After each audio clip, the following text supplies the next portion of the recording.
Hello viewers, నేను మీ Priya. Welcome to Aadya media. ఈరోజు మనతో సినీ డిస్కషన్స్ చేయడానికి సినీ క్రిటిక్ దాసరి విజ్ఞాన్ గారు ఉన్నారు. ఆయనతో మాట్లాడదాం. Hi sir. Hi. So Tamannaah ఆమె ఇండస్ట్రీకి వచ్చి ఆల్మోస్ట్ 20 years అయిపోయింది. చాలా ఫ్యాన్ బేస్ కూడా క్రియేట్ చేసుకుంది. సరిగ్గా చెప్పాలంటే ఒకనొక సమయంలో ఇండస్ట్రీని ఊపేసిందని చెప్పొచ్చు. అంత మంచి హీరోయిన్. అయితే చాలా పెద్ద పెద్ద హీరోలతో నటించింది ఆమె. ఇప్పుడు రీసెంట్గా కొన్ని వెబ్ సిరీస్లో బోల్డ్ సీన్స్, బాగా టాప్లెస్ ఇలాంటివి చేస్తుంది అని తెలిసింది. ఇంతకుముందు ఆల్రెడీ వేరే మూవీలో కూడా టాప్లెస్గా నటించింది, అంటే జాకెట్ లేకుండా బాహుబలి మూవీలో అది. కానీ డైరెక్టర్ అయితే కొంతవరకు కేర్ తీసుకున్నారని చెప్పాలి. అదంతా వల్గర్గా లేదు చూడటానికి. కానీ ఇప్పుడు వచ్చే వెబ్ సిరీస్లో ఎలా అంటే మొత్తం కొంచెం న్యూ టైప్ ఇలాంటివి వల్గారిటీని చేసేలాగా బోల్డ్ సీన్స్ బాగా చూపిస్తున్నారు అని తెలిసింది. సో ఈ ఇంపాక్ట్ నెక్స్ట్ ఆమె నటించబోయే చిరంజీవి, రజనీకాంత్ ఫ్యాన్స్ మీద పడి ఇలాంటి సీన్స్ చూసిన ఈ అమ్మాయిని మళ్ళీ అంత మంచి హీరోల పక్కన చూడలేకపోతున్నట్టు కొన్ని కామెంట్స్ అయితే వస్తున్నాయి. దీని మీద మీరేమంటారు? ఇది ఒక సడన్ సర్ప్రైజ్. యాక్చువల్ మొన్న రీసెంట్లీ విజయ్ వర్మతో ఈ అమ్మాయి పార్టీలలో, పబ్బులలో అండ్ బయట తిరగడం చూసి వీళ్ళిద్దరికి ఎఫ్ఐఆర్ ఉందేమో అని ఎప్పటి నుంచో రూమర్స్ అయితే వచ్చాయి. అది ఈమె చెప్పేసింది, అవును మేమిద్దరం కలిసే ఉన్నాము, వీఆర్ ఇన్ లివింగ్ రిలేషన్షిప్ అని చెప్పుకుంది. సరే, ఇక ఆమె చెప్పుకుంది కాబట్టి మనం ఆవిడని ఏమనలేము, అంతవరకు okay. And next G Karda అని ఒక వెబ్ సిరీస్ రిలీజ్ అయింది. సో దాంట్లో ఈమె టాప్లెస్గా అషీమ్ గులాటీతో ఒక రేంజ్ రొమాన్స్ చేసేసింది. అంటే ఫర్ ఎగ్జాంపుల్ పాజిటివ్గా చూస్తే ఇప్పుడు నిక్ జోనాస్తో పెళ్ళైనప్పటికీ మన ప్రియాంక చోప్రా చాలా వెబ్ సిరీస్లలో, బేవాచ్లో కానీ చాలా వాటిలో కానీ, ఈవెన్ మొన్న దీంట్లో కానీ టాప్లెస్ సీన్స్, న్యూడ్ సీన్స్ చాలా చేసింది, వాళ్ళతో ఎక్కువ రొమాన్స్ చేసింది. అది వేరే విషయం. అంటే కొంతమంది స్పోర్టివ్గా తీసుకుంటారు, కొంతమంది ఇంకో రకంగా ఉంటారు. బట్ అఫ్కోర్స్ ఇక్కడ విజయ్ వర్మ కూడా స్పోర్టివ్గా తీసుకొని ఉండొచ్చేమో, ఆ అమ్మాయి చేసింది. అంతవరకు అయితే బయట చూసి ఈమెంటి తమన్నా ఇలా చేస్తుంది, తమన్నా ఇలా చేస్తుంది, అందరూ ఒక షాక్ అనమాట. అంటే స్టార్టింగ్లో మొన్న ఇప్పుడు తమన్నా మిల్కీ బ్యూటీ అంటే మనకు దట్ ఈజ్ మహాలక్ష్మి ఇవే గుర్తొస్తాయి. సో అట్లాంటి తమన్నాని, ఒక హ్యాపీ డేస్ తమన్నాని ఇట్లా ఊహించుకోలేకపోయారు జనాలు. బట్ ఎందుకు ఇలా ఊహించుకోలేదు, అంత పెద్ద బాహుబలిలో కూడా తమన్నా చేసింది కదా అని కొంతమంది క్వశ్చన్స్. సో దానికి వీళ్ళు చెప్పే ఆన్సర్ ఏంటంటే, అఫ్కోర్స్ తను చేసినప్పటికీ అక్కడ సీన్ డిమాండ్ చేసింది అలా.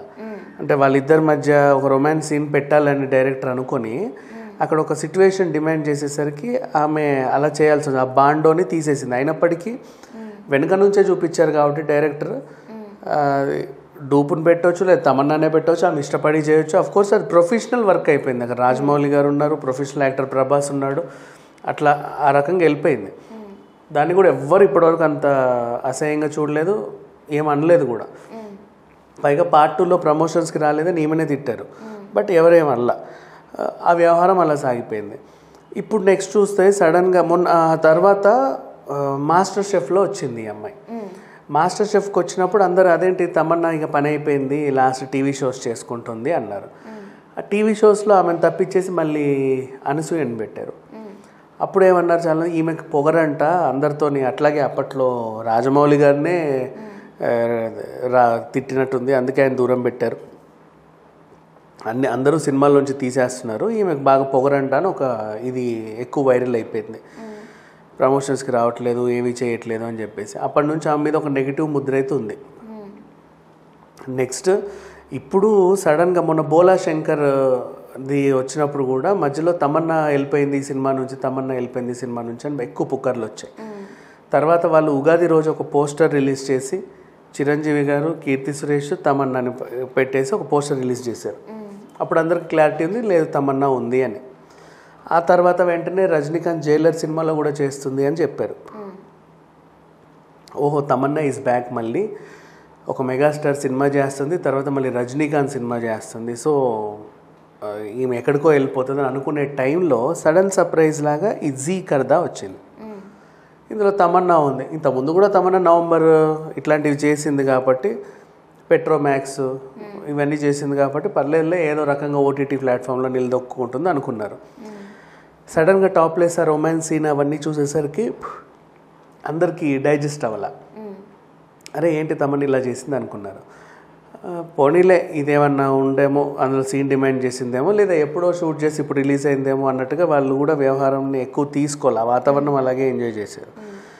నెక్స్ట్ అదే విజయ్ వర్మతో లస్ట్ స్టోరీస్ 2 ఈమె చేస్తుందని చెప్పేసి వచ్చింది. లస్ట్ స్టోరీస్ మనకు ఆల్రెడీ తెలిసిందే, అది out and out B grade కంటెంట్తోనే ఉంటుంది. సో దీంట్లో ఇప్పుడు పార్ట్ 1లో వాళ్ళే ఒక రేంజ్లో చేశారంటే పార్ట్ 2 పైగా ఈమె ఒరిజినల్ బాయ్ ఫ్రెండ్. సో వీళ్ళు ఇంకా శృతి మించే ఛాన్స్ ఉంటుంది అని చెప్పేసి వార్తలు వస్తున్నాయి. ఇంచొచ్చు, ఈమె చేసుకోవచ్చు, అది ఆమె ఇష్టం. కాకపోతే ఇప్పుడు ఈ సీజన్ మొత్తంలో దసరా ముందే ఈమె ఇట్లా మొత్తం సెమీ న్యూడ్లలో ఇట్లాంటి సీన్లలో కంటెంట్ బి గ్రేడ్ మూవీస్లో నటిస్తూ ఉంటే నెక్స్ట్ చిరంజీవి గారి భోలా శంకర్, ఆ టైటిలే భోలా శంకర్ అంటే అంత ఇదిగా, పైగా మెగాస్టార్ చిరంజీవి. అండ్ చెల్లెల పాత్రలో కీర్తి సురేష్, ఆ రాఖీ కట్టినటువంటి అవన్నీ కూడా మనం చూసాం ఒకసారి రాఖీ పౌర్ణమికి. సో ఇంత ట్రెడిషనల్ ఫ్యామిలీ, ట్రెడిషనల్ లుక్లో పైగా మెగాస్టార్ ఉన్నప్పుడు ఈ బి గ్రేడ్ హీరోయిన్ని ఎంతవరకు మనకు అతుకుతా అన్నట్టుగా వాళ్ళు ఒక సందేహం వీళ్ళ వ్యక్తం చేశారు. అండ్ నెక్స్ట్ అలాగే రజనీకాంత్ గారి పక్కన కూడా ఎలా ఉంటుందని చెప్పేసి వీళ్ళ థాట్. ఇప్పుడు అసలు విషయానికి వస్తే యాజ్ అన్ యాక్ట్రెస్ ఆమె ఏమైనా చేయొచ్చు. ఇప్పుడు తమన్నా ఊ అంటావా మావా ఆ సాంగ్ ఉంటే దాంట్లో చాలా బోల్డ్గా యాక్ట్ చేసింది, మనం చూసాం. ఆ తర్వాత మళ్ళీ అదే సమంతరం మనం శాకుంతలంలో చూడలే, అంతే కదా. శాకుంతలం అంటే అది ఒక అంత పవిత్రమైన స్త్రీ క్యారెక్టర్ అది. సో ఇట్లా ఒక ఆర్టిస్ట్ అనే వాళ్ళు అన్నీ చేస్తారు.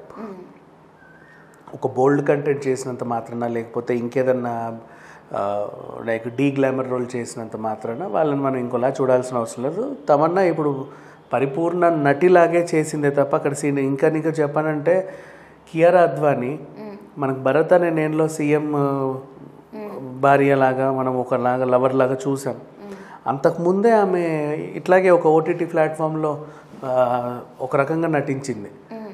సో ఇట్లా ఏం లేదు, ఒక ఆర్టిస్ట్ అండ్ యాక్ట్రెస్ అంటే అన్ని రకాల పాత్రలు చేశారు. వీళ్ళు ఛాలెంజింగ్గా తీసుకొని చేశారే తప్పితే ఇందులో వీళ్ళు బి గ్రేడ్లో ఉన్నారు కదా, నెక్స్ట్ మన సార్ పక్కనే వీళ్ళు ఆ ట్రెడిషనల్ లుక్లో వీళ్ళు సెట్ అవుతారా లేదా అనేవి మాత్రం అట్లా ఊహించుకోవడం తప్పు.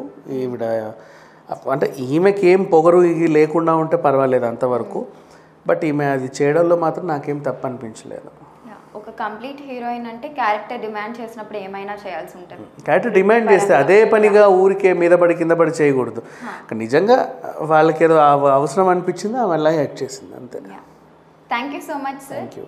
సో చూసారు కదా, ఇది ఇవాల్టి సినీ ట్రెండింగ్ న్యూస్. మరొక ఇంట్రెస్టింగ్ న్యూస్తో మళ్ళీ మేము ముందుంటుంది ఆద్య మీడియా.